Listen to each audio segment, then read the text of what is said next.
Hey, how you doing? It is Neil Milton here from Child Safe, and it is wonderful to have you joining us today for this free Facebook Live.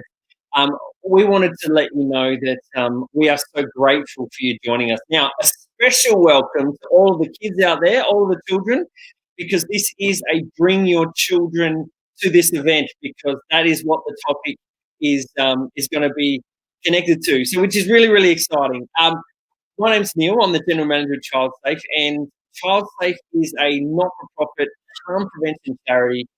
We work with organisations to prevent harm and abuse of children. We help organisations to align with child safety standards, help them understand their legal requirements. And the other thing we do is we help educate parents to help better them to be the best parents they can be for their children in keeping them safe, and help educate them in what it means to be a mum and be a dad and be a carer and someone who really cares about their kids. And I know you do. So the first thing I want you to do is I want you to put in the comments on this live. I want you to put in the comments of where you're from. So where are you watching from? And also how many children you have. That'd be fantastic. Maybe a little emoji like a thumbs up or a sunshine or something like that.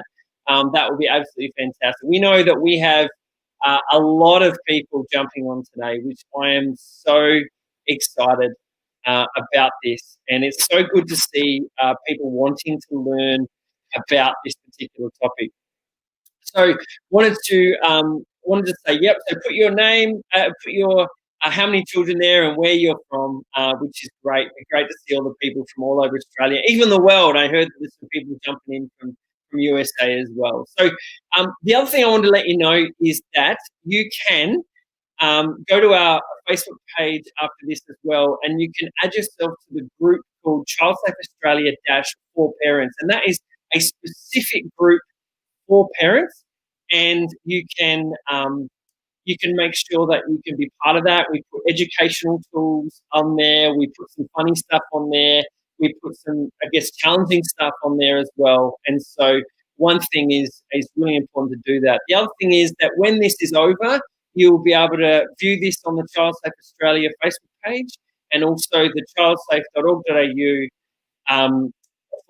/live, which is where you can see other lives that we've done. We do these every single month, and we get a lot of engagement because there's a lot of parents out there that really, really need the support and the help to help navigate this space. And I'm a parent as well of 3 incredible kids, and the reality is that that it's tough sometimes. Let's be honest. I'll put my hand up and say it's tough sometimes, but we all need each other's help and all need support. So that's what's really exciting. The other thing is that for us, we are a harm prevention charity, and a lot of people ask us, and this is why we tell you this, a lot of people say to us, hey, we love what you're doing with these parents, parent Facebook and making it free and those sorts of things. We want to help by donating. And so a lot of people say, how do we donate? So I'm going to let you know the link. It's childsafe.org.au /live. And down the bottom, there is a link there. You can donate. And you can give $10 or something like that if you want to, if you feel like you can. If you can't, maybe spread the word about Child Safe and how we're helping children. That would be absolutely fantastic. Well, we're just about to introduce our guest, but I want you to know that we are so thankful for you to be here, and it is absolutely great that we've got people all over Australia and also lots and lots of children.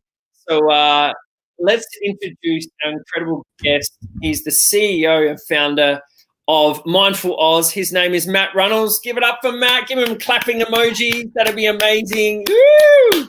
Hey, Matt, how you doing, man? Good, mate. Grateful to be here, and what a way to spend the afternoon, talking about the things that matter to me and talking about the things that are important to all of us. Absolutely. Hey, thanks so much for making the time for doing this. Now, the first thing we want to do is we want to say that there's actually going to be a giveaway that Matt's thought up. So we're going to get that in a second. But what we want you to do is we want you to like, we want you to share this live right now, tag people in it, and then go over to Mindfull Oz and like that page, and you can go into the draw to win. Matt, what can they win? We've got beanies, brand new beanies that have come in to keep us warm. They're the best beanie I've ever put on my head. So they're a big one. We've got lanyards, we've got stickers, and the most important thing, we've got our emotional cue cards that we give to libraries and schools all around Australia of all our emotions that are culturally sensitive, which is a really beautiful thing. So we'll package all of that up, and if we can get that out to you, we would love to see you rock and represent Mindfull Oz and all these beautiful ways to positive messaging. That'd be great. Yeah, so you just have to you have to share this particular live right now and tag some people, and then you can go into the draw to win that. And I'm sure the kids want to snuffle that beanie. I'm sure they want to take over that 100%. And the other thing I was going to say is that tonight is when we will draw that. So we'll make a choice of who's done that, and we'll get in touch with you via Facebook. So look out for Facebook around just after dinner time. So that'll be really great. Well, we're going to jump in this, but I did want to let people know that after this, we are actually going to have a Q&A, which is that opportunity where maybe some of your children want to ask the parents to make sure that they can ask a question or something like that. I mean, Matt is really good at answering questions, does a lot of work in primary schools, and there is actually an email address after this as well. Just give him that email address. It'll come up on the screen. What is it, Matt? We've got admin@mindfulloz.org. Otherwise, we've got hello@mattrunnalls.com.au, which are both accessible to anyone at 24/7. And we're pretty accessible and pretty responsive. So we'd love to fulfill any questions and answers that anyone might have. Yeah, fantastic. So, there's a lot of educators on this right now as well. And so you can actually book Matt and Mindfull Oz to come in and run these sessions that we are sort of talking about today. For your primary school students. Now let's just, I guess, pave the way for a second here. The reality is that this year has been a tumultuous time, an absolutely tumultuous time. And not just that, it's been a tough time for children. And I think sometimes as parents, we don't really know how tough it actually is for children. And there's a lot of emotions, a lot of things that go along, and not just in a COVID time. And if you're in Melbourne, say hi. We are both in Melbourne as well, and it's still lockdown stage 4, so we can't go anywhere. We can't go out for more than an hour, and it's really tough. And I know that even my kids, they're struggling as well. And I'm sure that there are other children as well. So can you just kick us off with this first question? Can you name the most used emotions, and what's an easy way to help children describe them? Yeah, so for those people that are out there listening to this right now and aren't familiar with the 5 core human emotions in the human face, which is from this book, Emotions in the Human Face by Paul Ekman, those gives the evidence behind everything that was put together for the movie, the Disney Pixar animation film Inside Out. So we look at those characters from Inside Out, and they're our core human emotions in the human face. So we have let's get the cue cards out. We got sadness, we got joy, we got anger, disgust, and we got fear. So you'll see those throughout the movie Inside Out, and they're our 5 core human emotions in the human face. However, the number 6 one is pink, and that's shock and surprise. So very important to understand what our emotions are and how we can identify them in each other, and what they look like differently on each other's face and in our behavior as well. So a good way to, I guess, helping our children describe these emotions, which is a big one for us, happens in 5 ways. So we talk about naming the feelings. And this looks like helping our children and helping the young champions around us name their feelings by giving them a label. Naming feelings, I guess, is the first step in helping kids learn to identify their emotions. So it allows your child to develop an emotional vocab so that they can talk about their feelings in their own safe way. I guess number 2, identifying feelings in others. So, we look at our children's books, we look at our superheroes, we look at the TV shows we watch. This provides a perfect opportunity to identify the feelings in everyone else.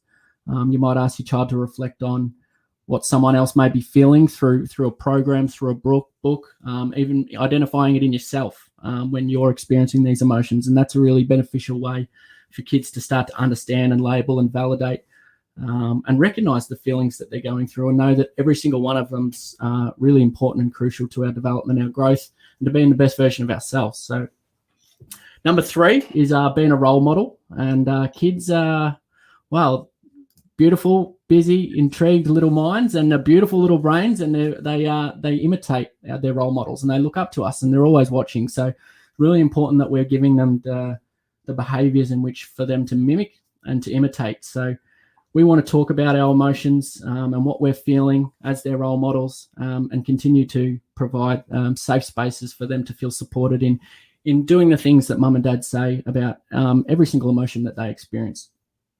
The next one, we want to talk about encouraging with praise.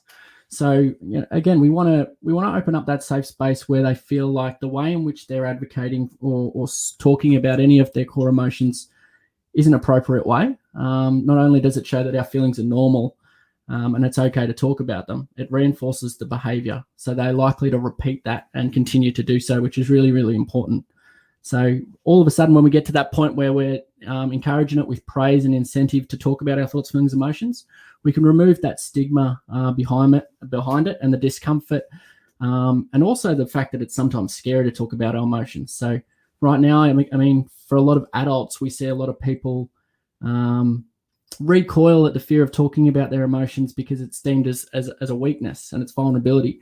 Whereas vulnerability is our birthplace of strength. It's where all the learning's done. It's where all the growth's done, and it's no way to live. I feel a lot lighter when I talk about my thoughts, feelings, and emotions, and I know it's the same for many other people out there. So we want to encourage every little champion listening. If you're going through some hard times and or a bit upset from time to time, it's very brave to share that with our trusted adults, whether that be with mum or dad, or whether that be at school with our wellness teams or teachers or principals or whatever that look like.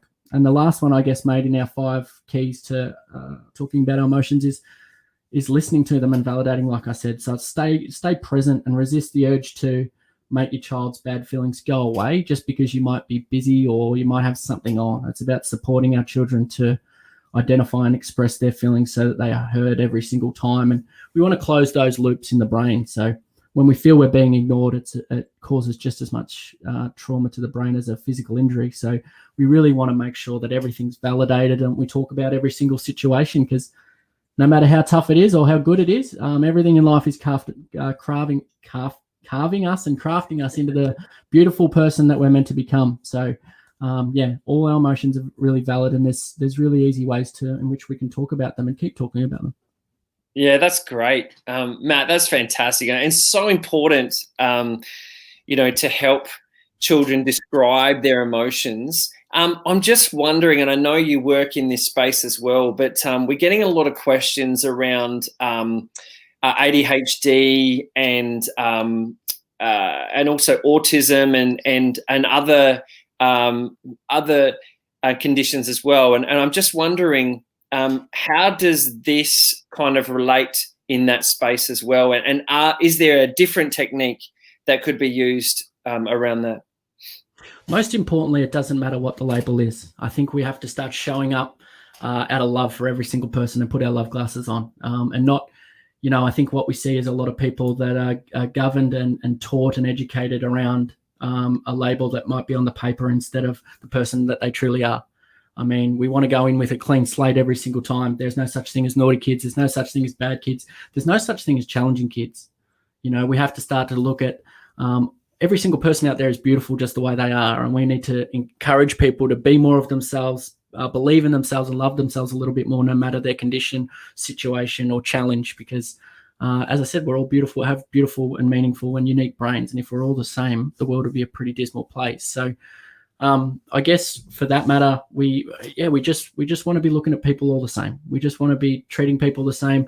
We want to be appealing to a kid's learning techniques in all 3 ways: visual, auditory, and kinesthetic, so that each of us are processing things in a different way. So we want to stay engaged with our kids and make sure that they're getting the information they need the way they need it. And we need to talk to their learning and listen to their learning as well. So these are really big I guess, tips that I've used for a long time now in primary schools and in different programs that I go to. And that's the most important thing, mate, is just showing up out of love. And it's not going in there with this preconceived idea about what bipolar, autism, or anything like this looks like, because it's different for every single person. And so we need to treat each other with love and respect and kindness and empathy, rather than going in there and labeling people with an emotion.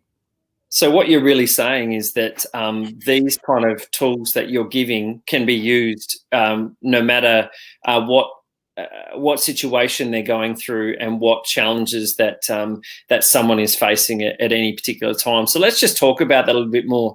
The second question I had for you is how can we use these emotional colours, these emotion colours, in a conversation with a child each day? And what kind of age would you stop using that method? I mean, like, is it a teenager? Is it younger? Like, how does it work? And how do we kind of help them? I'm guessing that helps to regulate emotions. So what does that look like?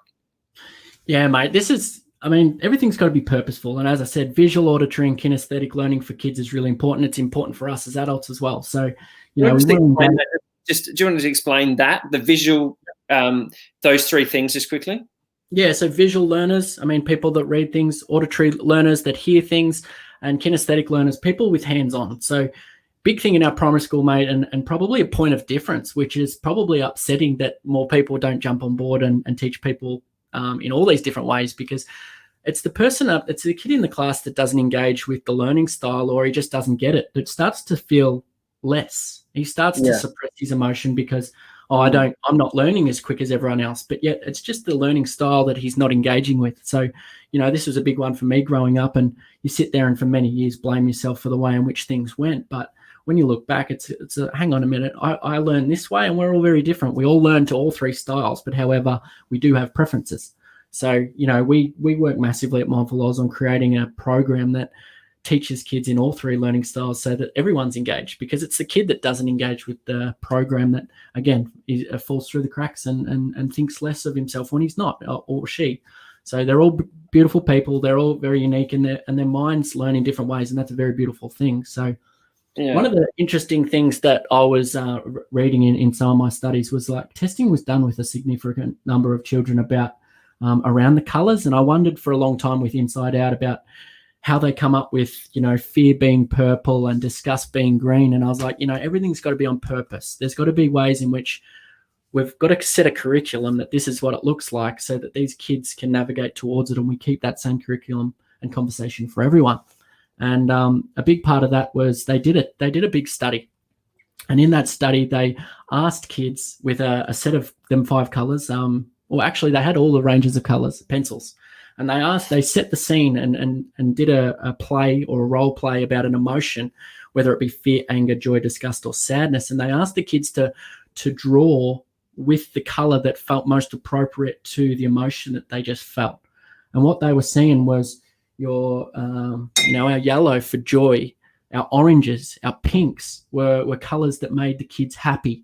And whereas your reds, your greens, your purples, your blues were associated with the feelings of negativity. And so we have this perception that, sadness and fear as negative. We have this perception that anger is negative, whereas all these emotions aren't negative. They can become negative if we live with them for too long or don't action them. However, all of our emotions are very beautiful things, and they teach us how to become the person that we're meant to become. So, for instance, we use yellow, and we use yellow is a color for sunshine. It's joy. It brings happiness. That's where the sun is. And unfortunately, us Victorians don't get a lot of it. But no, we don't. Yellow is joy. It brings it's light as well. You can see my fingers through that glass. It's a very light color, and that's why it brings a lot of joy.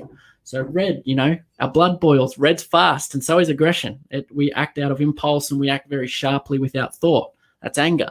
There's purpose behind all of these emotions. We talk about green is disgust, and it's like for me, it's a vegetable, or it's mold, or it's like a snake. Most of these things are green, and disgust is keeping on the low end of the scale in terms of darkness to light, because disgust doesn't necessarily carry as much weight as what some of the other emotions do.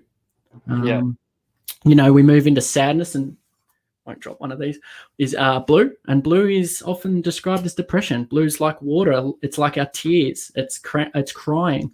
Some kids will talk about their emotions as sometimes they feel like, they're drowning in their emotions. Like it's hard to get the help and support they need, and it's all like weighs too much. And that's how they come about with these colors for each individual emotion. And then obviously you've got purple, and that'll probably look pretty dark here, but that's purple. Trust me. And fear is the darkest because of the dark. And that's what happens when we're scared or we're feeling anxiety or anything like that. But also when we're in shock or fear of something like a spider, we're in flight or fight mode, we freeze up. And when we freeze up, we're not breathing. And when we're not breathing, we're oxygenating our blood, which again is purple. So these all have purposeful meanings behind all of these colors in our emotions. So it's really important that we stay on track with the given emotion, given colors for the emotions, so that our kids grow up with the same understanding of what something looks like. Rating things from 1 to 10.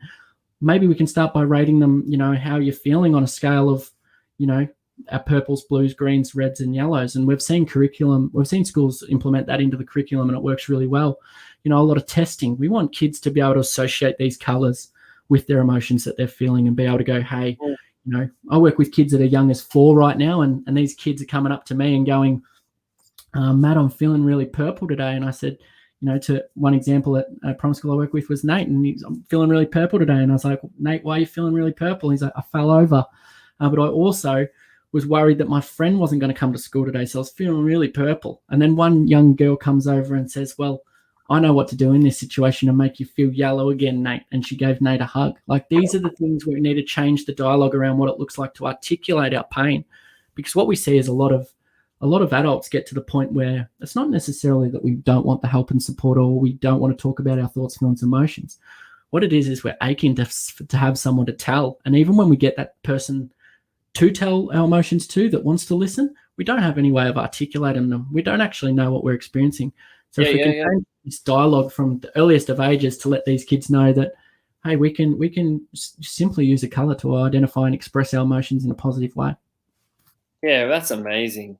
I just wanted to. I think that's really, really powerful. And I actually want to do something right now. So, parents, this is for your children, okay?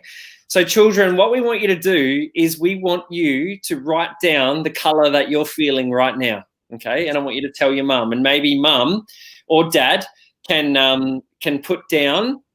write it in the comments for us. That'd be really good. We want to find out how you're feeling right now. Maybe it's about lockdown. Maybe it's about COVID. Maybe it's about that you're sitting next to mum and she makes you feel really great. I don't know what it is. But I'd love you to just put that in. We'll put some comments up, okay? So just make sure that you tell us what are you feeling? What is it that you're feeling right now? What color? So you've got what colors again? We've got red for anger. We've got purple for fear. We've got blue for sadness. Green for disgust. And what I missed, the most important now, yellow for joy. And green? Disgust. Okay. Yeah, someone said, is that nature and healing? Well, it could be, I guess, but in this situation, it's actually about disgust, because it's about emotions, isn't it? Yeah, and that's a really great point. I mean, as I've done plenty of work as an adult now on personal development, and as we get older, that emotional literacy and the colors associated change. So green, as I get older now as an adult, and I've done a lot of personal development, is for growth. Green is the color for growth. It's where things grow. So yeah, very good pickup, and 100%. This is where the dialogue needs to shift, and even as adults, we can start to understand what the color emotions refer to within our lifestyle and our challenges and situations. Yeah. So that's actually really important, I reckon, because what you're saying is, as a child, you use these colors for explaining your emotions, but then as you grow into more of an adult, even late teenager, you might use them to describe where you're heading or what you're going through or whatever it is. Maybe not be emotion, but it might be the action that you're attached to it. Yeah. And it's interesting. We are getting a lot of blues. So I want to address that. That's really important. And I want to actually talk about this third question, because I want to keep this moving. Thanks again for all the questions in the comments. Make sure you please do that. That'd be great, because we're going to have a Q&A after, and your kids might have some questions, and that's okay. The third question we had was, when as parents, right, we say to our children, oh, don't feel that, or you don't really feel that, do you? You don't feel angry, do you? Or you don't feel embarrassed, do you? Whatever it is. Hey, how does that impact a child? I mean, I know this is one of those things, and children are listening right now and going, hey, mum and dad, I've heard you say that to me. So can you listen up? So right now, can you do that? So can you explain this, Matt? Yeah, I think really important. But firstly, if you do feel guilt, it's always the right time to do the right thing. And, we're only as good as the information we know in the moment that we need it. So this is what this is all about. And by all means, that's growing. That's green coming through now. So yeah, it's so important, mate. The last thing we want to do is send a message that we don't care about their feelings. So we want to try and avoid the things like you mentioned that, stop that whinging, or there's something always wrong with you, or don't you dare lose your temper. I thought you were a big boy. Big boys don't cry. All these things will result in our children forming a belief that they are not only not worthy of our attention, and a dialogue that has them believing that emotion is weakness. So, big boys don't cry. All of a sudden they believe that sadness is doom and gloom. They believe that we shouldn't do it and we shouldn't be associated with it. That's not what we want. We want to change the dialogue to understand, for anyone who's watched Inside Out, go watch the most important character in that movie is sadness.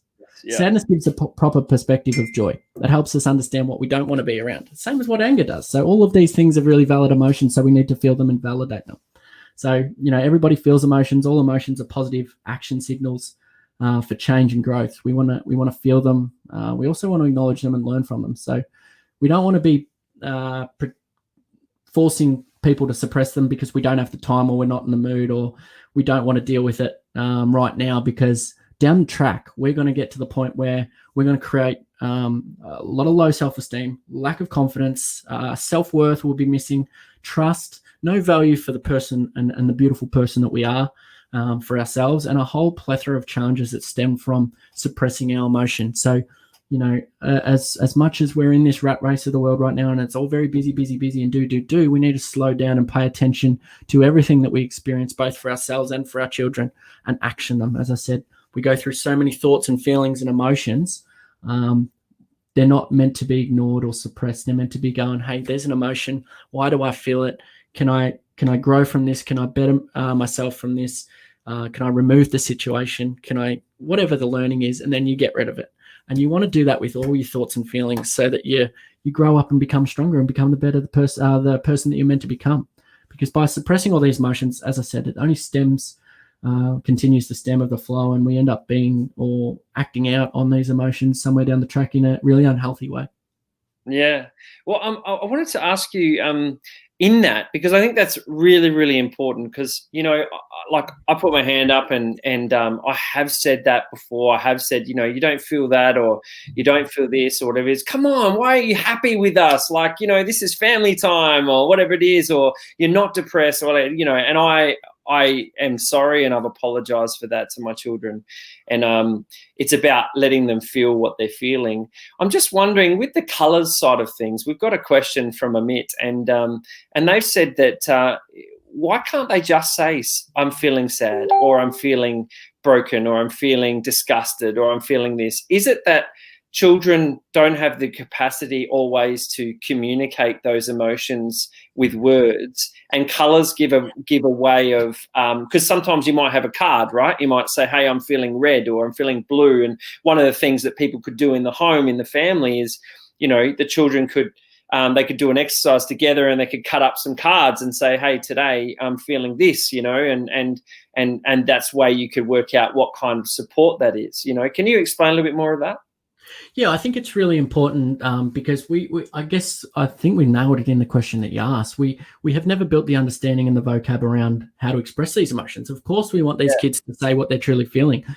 These things that aren't the 5 core emotions, like broken, or I'm exhausted. We want all these things to come out. However, a lot of our kids at these early ages, and I'm talking to the real young ones tonight, and in our primary school program as early as 3 and 4, about these 5 core emotions, and using the color schemes to go with it, just so that we can start to build something, and we build on that through our program. So you want to start at the very earliest of interventions and start with the different color codes, and then you want to navigate that conversation and continue to step it up, where purple becomes anxiety, and you start to talk about the different vocab that surrounds anxiety.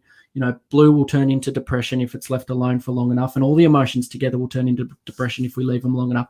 We want to start to articulate these things, but we have to start somewhere. So it has to start with the most easiest way for these kids to get these things off their chest, and that's by using their colors. They know their colors and they learn them in prep, whereas they might not have the vocab to understand what sadness actually truly is. I mean, I still do a lot of workshops and programs with corporates all around the world that don't know what sadness and happiness really is. So, we have to change the culture around what this looks like for society, and we have to change the narrative around these beautiful emotions, because sadness is not it's not a negative emotion. Fear and anger they're not negative emotions. So we have to change our culture as a society, and it starts with all of us. But we just want to get new young champions out there learning to express their emotions in a very, very easy way. And then we just continue that conversation onwards. So what we want to say, actually, to these amazing children that are watching, hi, guys and girls, we want you to know that your emotions are valid and you can feel what you feel, but there are ways that you express them. And they need to be making sure that it's not about hurting someone else or hurting yourself. And also it's a journey towards talking about deeper things like depression, anxiety, any mental health concerns, those sorts of things.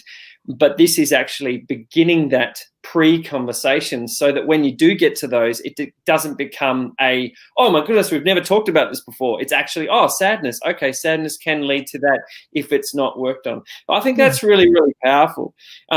Matt, probably one of the toughest questions, and it might be quite tough for kids to hear at times, but the reality is that, parents do argue sometimes at home, and I know that some parents and children live in an unsafe environment, actually, where it's unhealthy in many, many ways because arguing is almost the norm in the house. I did want to make sure we address this because this is super important. Yeah. What impact can seeing parents argue and fight in the home have on a child's emotions and their mental health? Yeah, really, really important question, mate. And, I think, again, to build some schema around this question, conflict is normal and it can be healthy. So it's whether parents fight. It's not whether parents fight or don't fight that's important here. It's how the conflict is expressed and resolved, and especially how it makes children feel that has the important consequences for them following on down the track. So, watching conflict can be a positive experience, and it could be the exact model behavior that we need to see and feel, because we're going to grow up in this world and we're going to experience challenges. Life isn't easy, never has been, never will be, but it is simple when we put the time and effort into ourselves and working out what we should do in each situation, because we're going to come into these challenges. We're going to come into conflict as we grow up and older. So it's worthy seeing some of this stuff as long as it's been done in the right way. And, verbal aggression, name calling, insults, threats, physical aggression, these might be the solution, like walking off and sulking or slamming the door and withdrawing. These might be the solution at the time, but they're not the positive results that our children need to witness. So when parents repeatedly use hostile strategies with each other, some children become really distraught. They become worried, anxious. We talked about fear. Others may react outwardly with anger. These are where these things start to develop. As I said before, our kids show us the true meaning of life, and that's to have energy, to bounce, to create, to have an imagination. They are little sponges, and they will soak up everything that they see from their role models, and you are their role models. So it's important that we're imitating the really good behavior for them to witness. So we don't want to, as I said, there's really positive experiences in witnessing conflict, because we can see how mum and dad deal with it in a positive way. We can see that mum and dad, okay, they didn't raise their voice, they were civilized in their conversations, they expressed their emotions, and they met in the middle for a solution. It wasn't he said, she said, argue, argue, argue. What it was a really civilized discussion where both parties had some really good points, and hey, at the end of the day, we operate out of love and empathy, support, compassion, and care for each other. And that's what we want our children to be going on and doing following. So, where there's lots of research on not only household conflict, but one of the studies that I witnessed was on research on a household conflict with thousands of kids, and the kids registered as young as 6 months old. So we have to be really mindful of our behavior when we're around anyone in the world, but especially around our kids. So those studies showed that when the kids registered this emotion at 6 years old from the conflict within a house, by the time that they were in year 7, those kids were far more insecure, far more sensitive, and they had big adjustment issues. So, we look at external environments like not conflict for such, but you look at any trauma and how it impacts kids. You look at the Black Saturday, 24,000 kids were tested or went in a study who went through experienced Black Saturdays. By primary school, they had fallen behind and had a long-lasting impact on their academic performance. So it's traumatic for these kids to experience unresolved conflict and trauma, and that's what these things are. COVID, exactly. We can't sugarcoat things. We don't want to cotton wool things, and we don't want to bubble wrap things. But what we want to do is make sure that any trauma, any conflict, any challenges that arise in the world, that we're, as I said, meeting in the middle, having solutions around them, having positive conversations around them, to let you know what the world is doing and how we can be in this time. The kids are exposed to everything these days, so we really need to just prioritize what's really important, and that's our narrative behind it and our dialogue about how we can express that in positive ways, because essentially, it's building that resilience in stress from a really young age by making them aware about these things, but knowing the real positives of how we can come through this and create magic and dance with the challenges and the situations that we've been through or seen, because it's going to happen. It really is. Yeah, and the truth is, now more than ever, I think, parents are a little bit more at each other and maybe even taking out of their frustration on children and those sort of things. And even though that's not right, the reality is if parents are willing to show their emotion, actually explain their emotion, and maybe they use colours or whatever it is, then that helps children to be able to regulate those emotions as well and help them to actually navigate that. Because I've heard it said, and I could be wrong, but I've heard it said that when a child acts out or shows that type of emotion, there's actually probably a reason underneath that. I know that sometimes when my children act out, we actually know that maybe there's something else going on. And I think, often what the children see may not actually be the real thing when it comes to, what's really going on with parents. And so, yeah, now everyone just stand up for a second and just stretch, shake it out. We know children's attention span is quite small, and some adults as well. But if you like what you're hearing, make sure you put a thumbs up or something else that describes that, a clap or something like that. Because I know that we can't really interact so much, but you can use those amazing emojis and even colours, whatever you want to do. That'd be great. I just wanted to address a couple of other things, and then we will get into our Q&A. We're starting to get a big pile of questions here, so which is fantastic. If we just want you to know that if we don't get to all the questions, then Matt and myself will go through the questions after the live and answer those on the live feed anyways, so that we'll be able to, you'll get what we've got there. So I just wanted to also let you know that to go in the draw to win a special Mindfull Oz pack, do you want to hold that up one more second? That'd be good.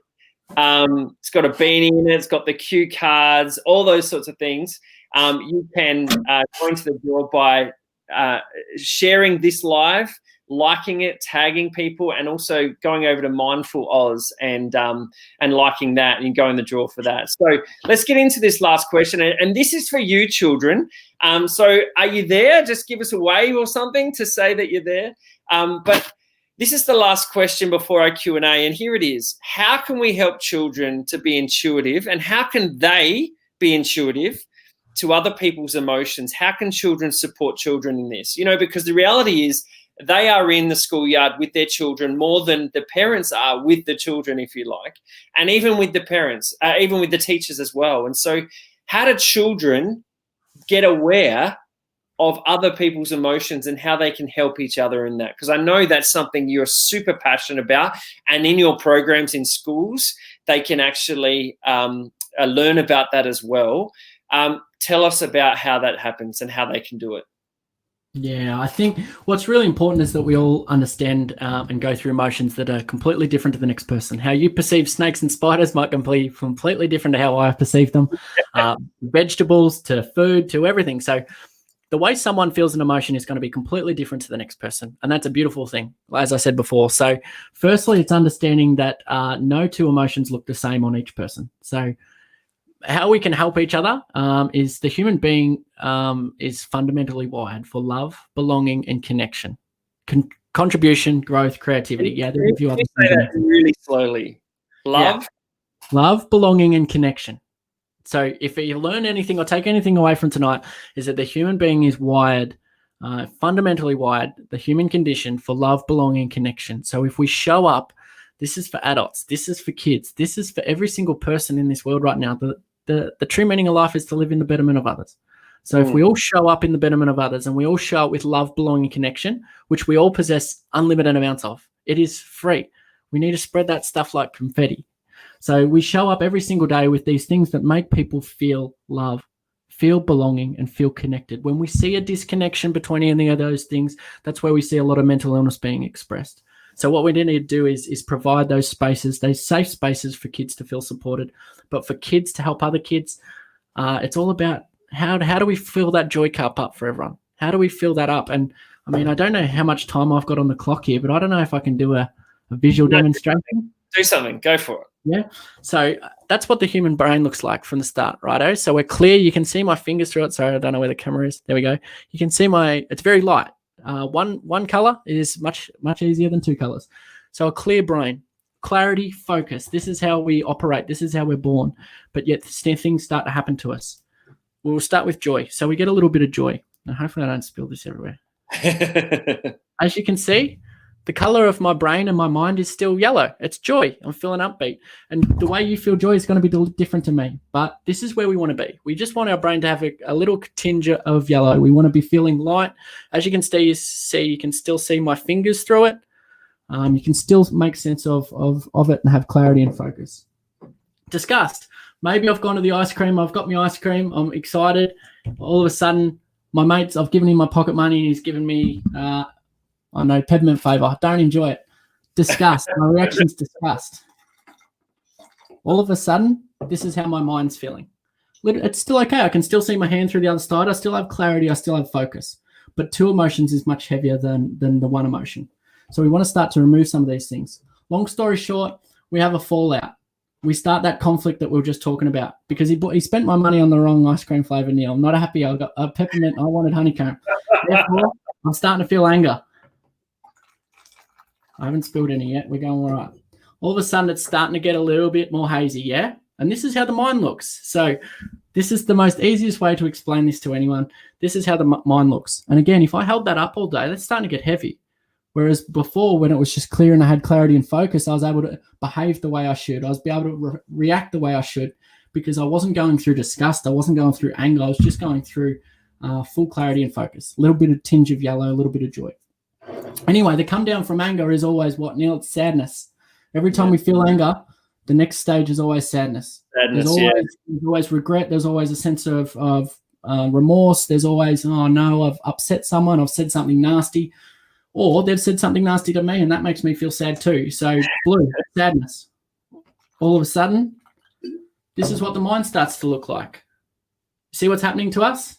See what's happening in terms of depression and anxiety. We're starting to feel a lot of emotion and that emotion is getting heavy on us. And to find the clarity and find the answers in the things that we say, the things that we do, the way we behave, very, very difficult when we can't see through the other side. And right now, can you see my hands through the other side? Gone. Yeah. Initially, once we have anger and we feel sadness, then we go and feel purple, and that's fear. The fear of, have I done something wrong? How can I make this right? I've got to go front up to that person again. Whatever that looks like, we start to feel fear. All of our emotions coincide with one another, and this is the really important part, is that when we go through one emotion, we've got to action it. And as I said before, we want to grab it and action it before it gets to 5 emotions. And that's 5 emotions right now. However, what we have is Matt's magic stuff. Matt's magic stuff, as you can see, it's just a tinge of yellow. But when we put Matt's magic stuff in, which is your magic stuff, Neil's magic stuff, everyone that's listening here tonight, we have the things that make us feel full of joy. You know, laughter, change our state straight away. Smiles, you put them big smiles on your face, it makes everyone feel better, instantly changes our state. Dance, movement, exercise, saying nice things, talking about our problems and our emotions, going and speaking to a teacher, speaking to our parents about the things that we experience. And when we put Matt's magic stuff, which is kindness, gratitude, compassion, empathy, love, support, care, all these beautiful things in the world, just notice what happens. All over time, I could hold this up for the next 5 minutes and we'll see what we see. I'll just take it down for another second. But this is how the human brain works. And I've run out of room in my cup for Matt's magic stuff. But this is what happens with the human brain. When we show up every single day and we've gone from having really dark. And what's easier to walk to the toilet over night time? With the lights on or the lights off? Lights on. Yeah. So this is the same as the human brain. All those emotions to carry all of these all the time is very dark. And it can upset us and cause a lot of other challenges and situations. So when we show up with love, empathy, connection, belonging, support, value for each other, all these things, we start to see a difference in how we can operate. All of a sudden, we're still going through some things, because we will go through some things, because sometimes it takes time to come down from some emotions. This is why it's still got a touch of green in it, still got a touch of blue in it. Yeah. But as this conversation continues, Neil, over the next 5 minutes, what we're going to see is this comes to completely back to a tinge of yellow. And I'll continue to hold this up as we continue to talk. But this is what happens when we show up. And what we need people in Australia to know is that every single person on this call, every single person on this chat, every single person in your household, out in the community, has what it takes to provide love, empathy, support, care, and compassion for the people sitting next to them or the people around them. And that's a very beautiful thing that we all possess, is to show up as our best person every single day and provide that love and care for everyone in the community. And when we see that, we will see communities of well people, of young champions realizing how beautiful they are and living the life that they were born to have, because they feel supported and they're met with kindness, compassion, empathy, love, support, and care, like I said before. And this is how we want to operate, with a tinge of yellow. Maybe there's still a tinge of green in there, but that'll go eventually. But that's what happens. So there's a quick demonstration on what it looks like to live in the human brain and how to look after our human brain. And magic stuff exists to you the same way it exists to me and every single other person listening to this now. And that's kindness, compassion, empathy, love, support, and care. I want to get to a world in which our kids are supported and know that that kid that's lonely on the playground has a mate. I want to know that our kids are walking up the street, that talking about their thoughts, feelings, and emotions, because that's a true sign of strength. That's what really matters. I want our kids to look at each other and go, hey, you having a bad day? I got your back, And right now, we're not seeing a lot of that. So we really want to change the demographic and culture around what it looks like to be well and to look after those that aren't well. We've got to stop sending people to all those professional services that are inundated with people who don't have the skill sets to look after their own wellness. We all have what it takes to look after our wellness. But it takes time, it takes effort, but also it takes great support around us. So I hope that everybody takes that away and knows that they have what it takes to make this world a better place with every single waking minute. I mean, that's just so amazing, Matt. I mean, not just the demonstration. I didn't know you were a magician. Look at that. Fantastic. Wow. But just hold that up for a second. What you're really saying, mate, is that everyone in the playground, in the workplace, anywhere, the reality is that we all have what it takes to make people feel better about themselves, to support them in their journey and to be there for them. And you think about what school should be like. As a child, I was bullied as a child. Children that I know have experienced bullying. Wouldn't it be amazing if they actually embrace this understanding that everyone is different, no matter who they are, no matter what they're going through, and that we can add value to their life by the way we love them, by the way we support them, and by the way we connect with them. And I think that's just so much gold there, mate. Absolutely gold. And we're going to launch into a Q&A for a little bit. Like I said, if you don't get to all these questions, Matt and I will go in there after and reply. The first one I want to talk about is particularly the sudden onset of change of emotions when it comes to things like COVID. So we've got a number of questions here around, I know my son is certainly showing some new behaviors we haven't seen before because COVID. Another one, there's a lot of sadness and depressive behaviors and things like that because of what's happened. And it hasn't shown up before since COVID. What's going on, and as parents, how can we support these kids, and what can the kids do? Yeah, again, it comes back to these things. It comes back to this. We want to be doing as much as we can to help support each other and show up every single day with love. So what we're going through right now is a really difficult time. I am just as well as equipped on what COVID looks like for all of us as you all are. We have never been through this before. Therefore, every single day is an opportunity for learning and growth. However, every single day is difficult. So it's about being gentle during this time and knowing that every single thing that's happening in your life right now, doesn't matter how young you are, how old you are, everything that's happening in our life right now is carving and crafting us into the person that we're meant to become. So a much more beautiful, more resilient person is going to come out the other side of this. We've got, resilience is only built from stress and challenges and pain. So it's through these times that if we, instead of suppress the emotion and go, COVID's really, really, really hard, really difficult, lots of negativity, we've got to start to set some boundaries and understand where we're getting all the negativity from, where we're getting all the fear from. Because, when we look on social media, this is what I see. So I'm going to remove myself from these situations. I'm going to start to hang around people that make me feel like this. I'm going to jump on a Zoom call and spend the night with child safe because it makes me feel like this instead of scroll on social medias. We have to start to do the things that fill us full of joy and make sure that we're prioritizing ourselves every single day to ensure our own well-being to tomorrow and every single day after that. So, talking about our thoughts, feelings, and emotions. I mean, if there's another demonstration that I can do here, these are our thoughts, feelings, and emotions. But if we don't talk about them to our parents, what happens is they blow up. So if we talk about our thoughts, feelings, and emotions, but we talk about it, and we talk about it, and we talk about it, and we talk about it, all of a sudden we live in a brain where we don't have to explode with our emotions and they don't overbear us. We can live and just start opening up and stop suppressing all the things that we go through. So, this time is really, really difficult. We just have to be gentle with one another, remain accountable to the people around us, prioritize for ourselves, like I said, and start to incorporate more of that self-care and self-love that we talk about through, gratitude, meditation, exercise, nutrition, compassion, all these beautiful things that exist to us for free. Yeah. Well, okay, here's a quick one for you. And that's amazing, by the way. A quick one for you is, what's the magic stuff in the water?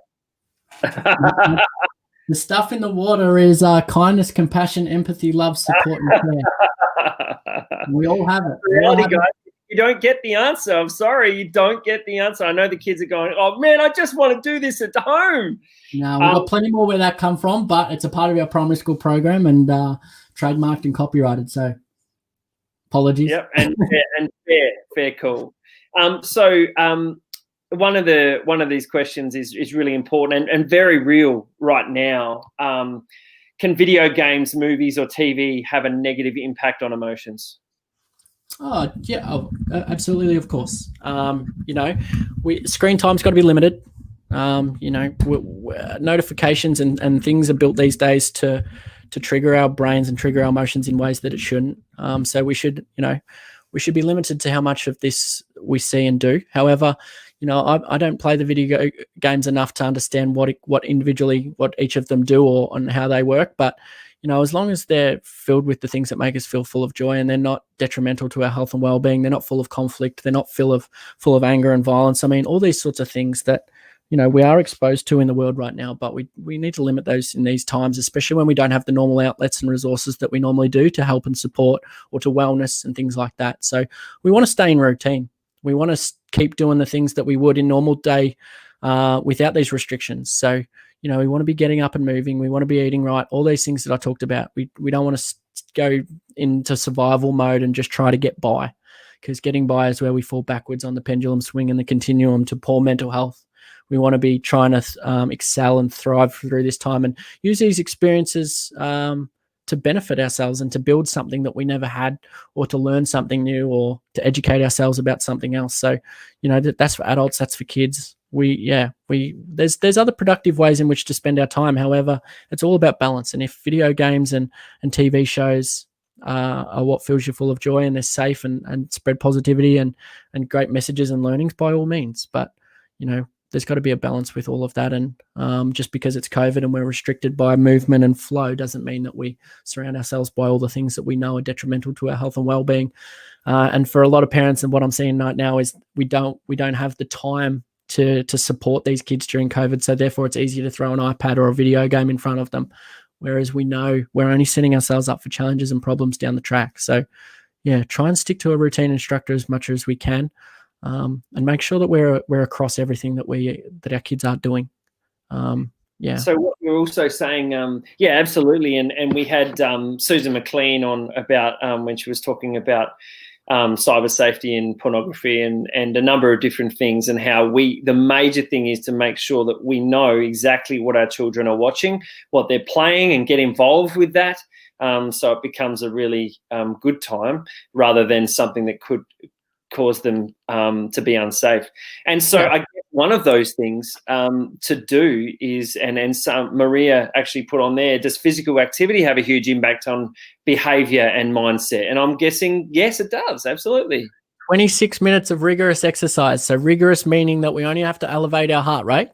So that could be a walk with the dog. That could be anything. Go for a run. 26 minutes is all it takes. We don't have to go and do these huge workouts. We don't have to be part of fitness clubs. It's just a simple way to elevate our heart rate. And so 26 minutes of rigorous exercise a day equates to roughly about 12 hours of good positive brain health and endorphins and chemicals that flow through our system and make us a more happier version of ourselves.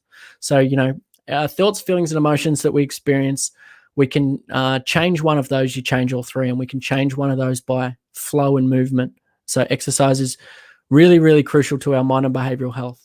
So yeah, do that trade every single day. 26 minutes of rigorous exercise, really, really important. And when you're doing exercise, you're often outside. So nature, fresh air, good oxygen, blood flow. You're normally with someone else. So you're socializing and using talk therapy or laughter and smiles or getting things up and off your chest. And then there's mindfulness involved. I mean, if you're by yourself or you're out in nature, you're looking at things, you're seeing things, you're doing things, you're interacting with other people.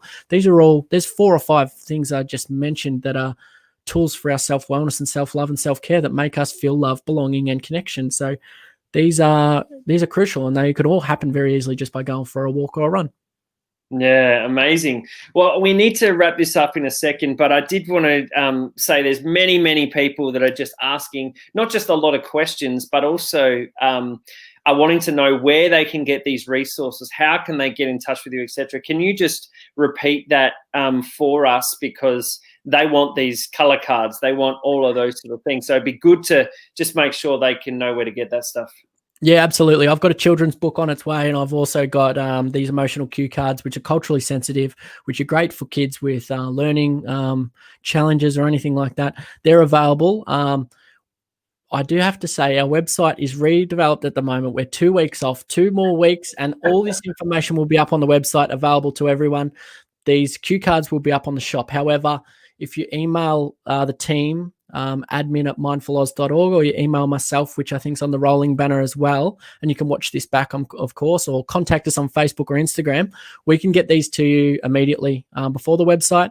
But we would love to come into the schools and be able to implement these programs and initiatives to these young champions so that we can create new waves of changing the way that mind and behavioral health is both perceived and treated, learning how to identify, control, and express our emotions in really positive ways. So yeah, please get in contact and let's continue to keep these conversations going and change the way it looks for the rest of these young kids, because as I said, they show us the true meaning of life. They fill us full of joy, have energy, bounce, creativity, and enthusiasm and imagination. And yet as we get older and grow up, we start to lose all that ability, so that we can really learn a lot from these kids. But let's make sure that we're filling them full of the skills and tools that they need to be the best version of themselves for as long as they can. And absolutely. And people can go to Child Safe Australia -for Parents, which is a specific group that we've set up so that you as parents can can interact, but also can connect, and we can give you these resources and these tools and those sorts of things as well. And also you can watch this back as well. So, hey, Matt, I just want to say a massive thank you to you. You are incredible. Everyone give him a massive clapping emoji. That'd be great. You've done really great. The experience has been fantastic. And just what you've shared, I just feel like we could have been chatting for 2 hours, but obviously the kids need to run off. I do need to touch base with the parents just for 2 more minutes to let them know some pretty exciting stuff coming up.